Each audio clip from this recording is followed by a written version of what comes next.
On today's Smart 7, Nicola Sturgeon gets emotional over COVID, Brexit checks cause friction and much more. It's Thursday, 1st of February, it's World Hijab Day and happy birthday, Harry Styles. The Smart 7. It's news, but not the news.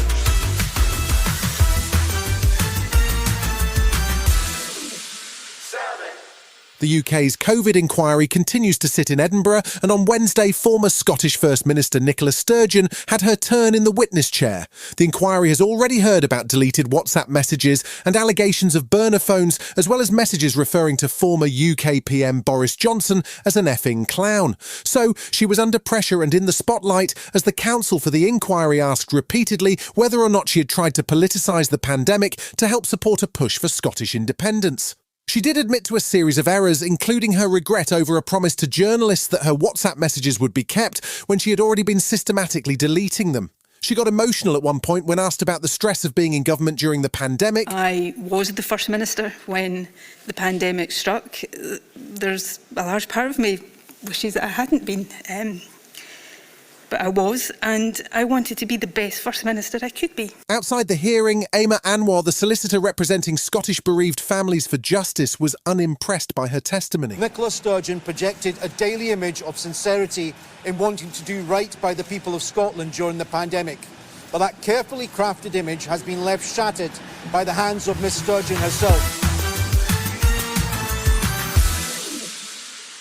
There's serious concern amongst businesses that new Brexit checks on the importation of goods from Europe are adding costs and delays as they were finally implemented on January 31st. Health Minister and Brexiteer Andrea Leadsom suggested that some friction was to be expected as the delayed rules came in, but that firms will just have to adapt and maybe buy less from the EU. Home Secretary James Cleverly took a more conciliatory tone, keen to emphasise that the new checks are partly to improve biosecurity and avoid pests and disease entering the UK. We're going to make sure that these sensible, responsible checks are done in a way that makes no interruption to the supply of food to the shelves. We of course want to make sure that we maintain good quality food, and we've always been able to do that. And we will continue doing that now. It was all fairly fiery at Prime Minister's Question Time too, as Labour leader Sir Keir Starmer hammered away at the Tories with a particular focus on the hardship that those coming off fixed mortgages are facing because the Bank of England has rates at record highs. Rishi fired back, accusing Labour of looking to increase taxes and questioning the £28 billion green economy plan. And that's typical Labour economics, because they want to keep the spending but drop the payment plan. It's the same old Labour Party, Mr. Speaker. No plan and back to square one with higher taxes.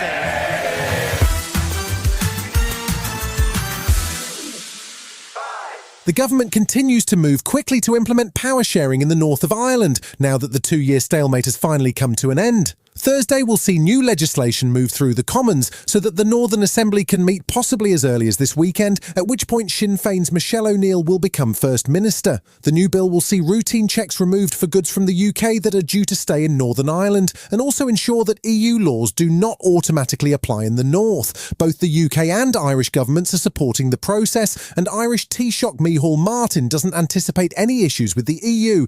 Northern Ireland Secretary Chris Heaton-Harris introduced the bill to the House. With this package, it's now time for elected representatives in Northern Ireland to come together to end the 2 years of impasse and start work again in the interest of the people who elected them.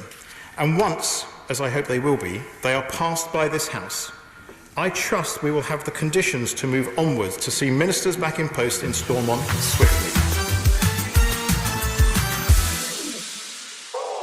5 big tech executives faced the music on Wednesday at a US congressional hearing entitled Big Tech and the Online Child Sexual Exploitation Crisis. In attendance were Meta's Mark Zuckerberg and X's Linda Yaccarino, alongside the CEOs of TikTok, Snap and Discord. The hearing room was packed with family members and advocates, all there to support the Kids Online Safety Act, which has been held up over data and censorship concerns. Mark Zuckerberg did publicly apologise to the parents of social media victims after a startling opening statement by Republican Senator Lindsey Graham. Mr. Zuckerberg, you and the companies before us, I know you don't mean it to be so, but you have blood on your hands. You have a product that's killing people. When we had cigarettes killing people, we did some about it, maybe not enough. There's not a damn thing anybody can do about it. You can't be sued. Still to come on today's Smart 7, Klopp celebrates 200 wins and Barry Keoghan is cleared for takeoff. Right after this. Being a winner on Valentine's is easy. It's flowers. Don't forget the flowers. Order early at 1-800-Flowers.com and you'll be entered for a chance to win $10,000 cash, a bouquet that's guaranteed to wow, and the chance at winning $10,000 cash. Just go to 1-800-Flowers.com/ACAST. That's 1-800-Flowers.com/ACAST. No purchase necessary. Ends at 11:59 ET on 2/4/24. Open to legal residents of the 50 U.S. and D.C. 18 years of age or older. Sponsor is 1-800-Flowers, Inc. For free entry method official rules, visit www.1800flowers.com/sweeps.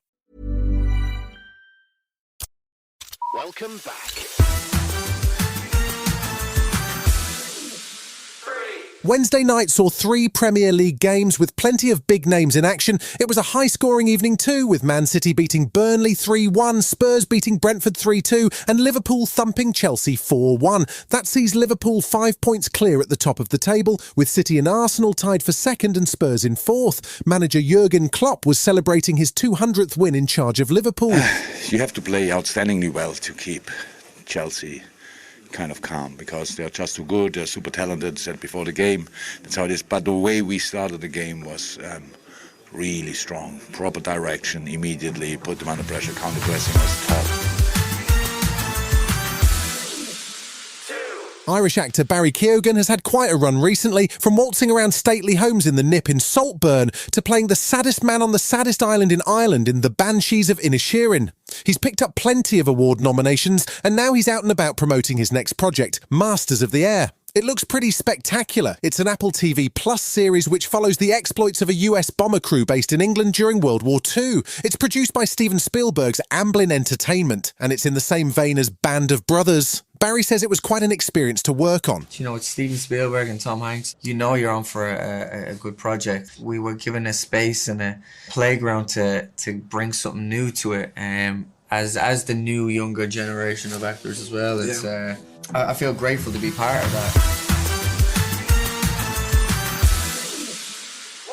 If there's one genre of comedy that the Americans are great at, it has to be the workplace sitcom. They've given us their version of The Office, 30 Rock, and of course Abbott Elementary. The hit show, based in a school in Philadelphia, was created, written by and stars Quinta Brunson, who just picked up an Emmy as Best Leading Actress in a Comedy. If you haven't seen it yet, Season 3 is about to drop on February 7th, so you've still got time to get up to speed. You can find Season 1 and 2 on Disney+. I went to Harvard this summer. I've learned what it truly takes to do the job of a principal. Break it up, slackers. I got cameras all over this joint. She must be stopped. Oh, no. Gregory and I are good. Yeah, no, we're fine. Interesting. You've been listening to The Smart 7. We'll be back tomorrow at 7 a.m. Hit that follow button and have a great day. Give us 7 minutes, we'll give you the world. Being a winner on Valentine's is easy. It's flowers. Don't forget the flowers. Order early at 1-800-Flowers.com and you'll be entered for a chance to win $10,000 cash, a bouquet that's guaranteed to wow, and the chance at winning $10,000 cash. Just go to 1-800-Flowers.com/ACAST. That's 1-800-Flowers.com/ACAST. No purchase necessary. Ends at 11:59 ET on 2/4/24. Open to legal residents of the 50 U.S. and D.C. 18 years of age or older. Sponsor is 1-800-Flowers, Inc. For free entry method official rules, visit www.1800flowers.com/sweeps.